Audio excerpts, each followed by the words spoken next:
इल्तिजा जी, मुझे शर्म आती है ये कहते हुए कि आप अपनी मां से 100 गुना ज्यादा ड्रामेबाज हैं। इल्तिजा जी, मैं आपसे पूछना चाहती हूं कि आप यंग इसलिए हैं क्योंकि आपकी डेट ऑफ बर्थ सर्टिफिकेट बताती है आप यंग हैं, या फिर आप यंग अपने डीड्स की वजह से हैं क्योंकि आप नए जमाने की हैं। बहरहाल आपकी करतूतों से तो लगता नहीं है कि आप यंग हैं। पेनफुल कि आप इतना ड्रामा करती हैं, इतना ड्रामा करती हैं। जहां आप जाती हैं, जो आप करती हैं उसमें सिर्फ ड्रामा होता है। आप कॉन्सेप्ट ऑफ यूथ के नाम पे बैड एडवर्टीजमेंट है। अगर कोई इंस्पायर भी हो जाए यूथ से तो आपको देख के वो भाग जाएगा। आपने अभी एक वीडियो अपलोड किया गिलानी साहब का।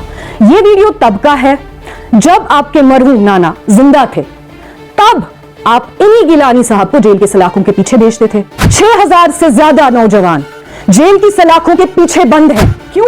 क्योंकि महज उन्होंने एक छोटा सा पोस्ट लाइक किया है किसी सेपरेटिस्ट लीडर का। लेकिन आपके मामले में ये स्पेशल ट्रीटमेंट क्यों? क्योंकि आप एंटाइटल्ड है इसलिए? मेरे जैसा कोई आम इंसान यही हरकत करता तो उसका हशर क्या होता? घसीटते हुए पुलिस स्टेशन ले जाते, जेल भरते, पीएसए लगवाते, डंडे पड़वाते या सीधा गोली मार देते। लेकिन आपके मामले में कोई कुछ नहीं कहता है, आप पे कोई उंगली नहीं उठा सकता। इल्तिजा जी, मेरा नाम बिस्मा मीर है।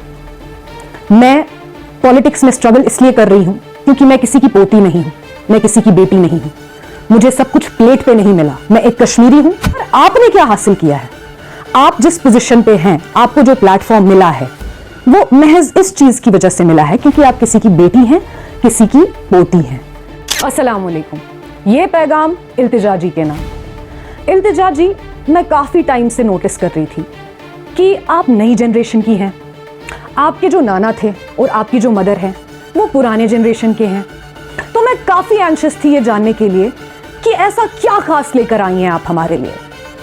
इल्तिजा जी, मैं आपसे पूछना चाहती हूं कि आप यंग इसलिए हैं क्योंकि आपकी डेट ऑफ बर्थ सर्टिफिकेट बताती है आप यंग हैं, या फिर आप यंग अपने डीड्स की वजह से हैं क्योंकि आप नए जमाने की हैं।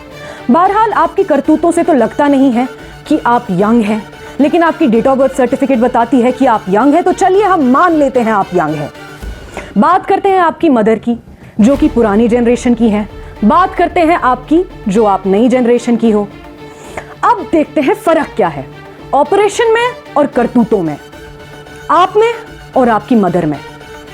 देखिए, देखने को और बोलने को तो सब यही कहते हैं कि महबूबा जी से बड़ा ड्रामेबाज और कोई नहीं है, और आप भी वैसी ही हैं। माफ करिएगा, मैं आप दोनों की बहुत इज्जत करती हूं, लेकिन जो सच है वो सच ही है। इल्तिजा जी, मुझे शर्म आती है ये कहते हुए कि आप अपनी मां से 100 गुना ज्यादा ड्रामेबाज हैं। इट्स पेनफुल कि आप इतना ड्रामा करती हैं, इतना ड्रामा करती हैं। जहां आप जाती हैं, जो आप करती हैं उसमें सिर्फ ड्रामा होता है। देखिए, बात आती है कॉन्सेप्ट ऑफ चेंज और कॉन्सेप्ट ऑफ यूथ की। कॉन्सेप्ट ऑफ यूथ और कॉन्सेप्ट ऑफ चेंज तब होता जब आप कोई रोल मॉडल होती, लेकिन आपका क्या ही कहें, अफसोस है हमें। आप कॉन्सेप्ट ऑफ यूथ के नाम पे बैड एडवर्टीजमेंट है। अगर कोई इंस्पायर भी हो जाए यूथ से तो आपको देख के वो भाग जाएगा, ये कहेगा कि पुरानी जनरेशन ही ठीक थी। चलिए बात करते हैं रिसेंट की। आपने अभी एक वीडियो अपलोड किया गिलानी साहब का। ये वीडियो तब का है जब आपके मरहूम नाना जिंदा थे, तब आप इन्हीं गिलानी साहब को जेल के सलाखों के पीछे भेजते थे, इनके खिलाफ होते थे, और आज के टाइम पे आप यही वीडियो यूज करके लोगों से सिंपैथी गेन कर रही हैं। आपको शर्म नहीं आती?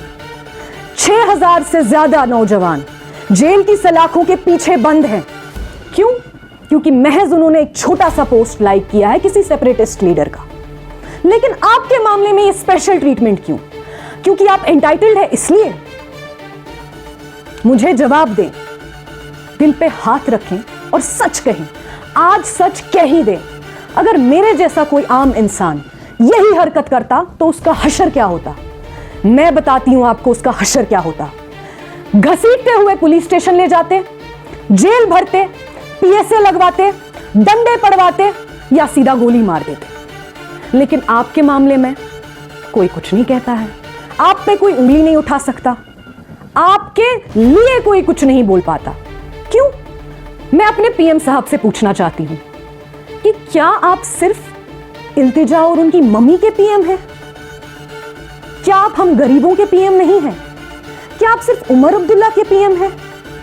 क्या आप अवाम के पीएम नहीं हैं?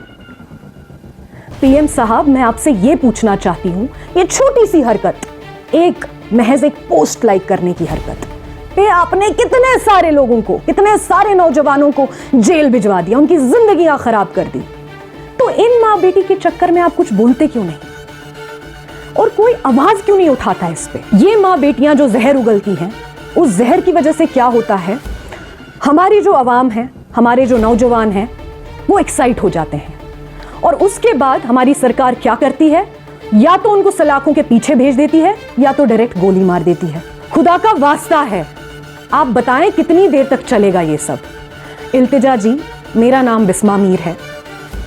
मैं पॉलिटिक्स में स्ट्रगल इसलिए कर रही हूं क्योंकि मैं किसी की पोती नहीं हूं, मैं किसी की बेटी नहीं हूं, मुझे सब कुछ प्लेट पे नहीं मिला। मैं एक कश्मीरी हूं जो घर गृहस्थी भी जानती है, कश्मीरी भी जानती है, उर्दू भी जानती है, पढ़ना भी जानती है, लिखना भी जानती है, कमाना भी जानती है। पर आपने क्या हासिल किया है? आप जिस पोजीशन पे हैं, आपको जो प्लेटफॉर्म मिला है, वो महज इस चीज की वजह से मिला है क्योंकि आप किसी की बेटी हैं, किसी की पोती हैं, वरना आप में बिल्कुल भी दम नहीं है। आप एक काम करें, सियासत करना छोड़ दें। आपके बस की नहीं है सियासत, क्योंकि आप जो कुछ भी कर रही है, इससे सिर्फ कश्मीरियों के साथ जुल्म हो रहा है और कुछ भी नहीं। मुझ जैसे लोग पीपल्स कॉन्फ्रेंस के साथ मिलकर सच की सियासत करते हैं। हमें पीपल्स कॉन्फ्रेंस की तरफ से हिदायत है कि अगर ऐसा कोई इनजस्टिस आप लोगों के साथ हो रहा है तो प्लीज आप रीच आउट करें, या तो पीपल्स कॉन्फ्रेंस को रीच आउट करें या आप मुझे पर्सनली ईमेल कर सकते हैं। मेरा ईमेल है merbismah4477@gmail.com।